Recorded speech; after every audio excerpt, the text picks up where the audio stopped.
भील सरदार आज की पुत्री शबरी का जिक्र रामायण में आता है। शबरी अपनी बाल अवस्था से ही महर्षि मातंग की सेवा करती है। उनके आश्रम में झाड़ू पोंछा, कपड़े धोना, खाने का प्रबंध करना, ये सेवा करती थी। उसकी सेवा पे खुश होकर मातंग ऋषि ने उनको आशीर्वाद दिया था कि तुम्हें इस जन्म में भगवान के दर्शन होंगे। कहते हैं श्री रामचंद्र जी जब वनवास गए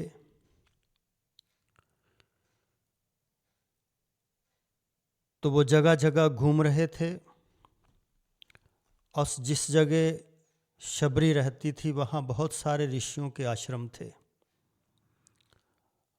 मातंग ऋषि तो चोला छोड़ चुके थे।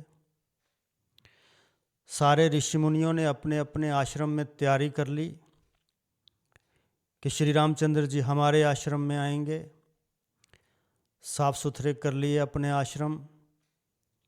आश्रमों के गेट पे अपने अपने आदमी खड़े कर दिए कि जब भी श्री रामचंद्र जी आएं तो उनको आदर सहित आश्रम के अंदर ले आएं। कहते हैं श्री रामचंद्र जी जब घूमते घूमते उन आश्रमों के पास आए तो वो आश्रम में जो खड़े लोग हैं बाहर गेट पे उनको पूछते हैं ये किनका आश्रम है। आगे से वो बोलते हैं कि ये फलाने ऋषि का आश्रम है जो बहुत बड़े तपस्वी हैं, इतने वर्षों से तपस्या कर रहे हैं। श्री रामचंद्र जी बोलते हैं अपने गुरु जी को मेरा बहुत बहुत नमस्कार बोलना मेरी तरफ से कि वो आए थे, उन्होंने नमस्कार भेजी है।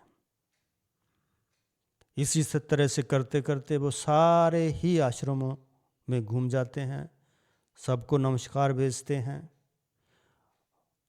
और शबरी भी इंतजार में थी। मातंग ऋषि चोला छोड़ चुके थे। शबरी ने अपनी तरफ से आश्रम को सजाया और खुद बाहर आके खड़ी हो गई। और श्री रामचंद्र जी जब घूमते घूमते उसके आश्रम के पास गए, उन्होंने पूछा माता ये किसका आश्रम है।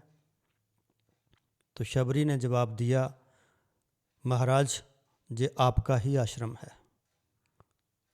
श्री रामचंद्र जी ने खुश होकर बोला माता फिर आज रात हम अपने ही आश्रम में विश्राम करेंगे। और माता शबरी के पास चले गए। बाकी कहानी आप सब लोग जानते हैं। माता ने किस तरह से श्री रामचंद्र जी और लक्ष्मण जी और सीता जी की सेवा की। भगवान ने उनके जूठे बेर तक खाए, उनके आश्रम में रात बिताई और माता को आशीर्वाद दिया। ये पुराने युग की कहानी है। ये हमें क्या शिक्षा देती है। उस युग में भील एक छोटी जाति थी, उनको पास बैठने का अधिकार नहीं था। लेकिन प्रभु श्री राम उनके आश्रम में गए, उनके हाथ से खाना खाया। भगवान की नजरों में कोई भी छोटा और बड़ा नहीं है। आदमी बड़ा बनता है अपने कर्म से, और कर्म शबरी ने किया और जुगों जुगों तक शबरी का नाम प्रभु श्री राम के साथ याद रखा जाएगा। बहुत बहुत धन्यवाद। शुभ रात्रि।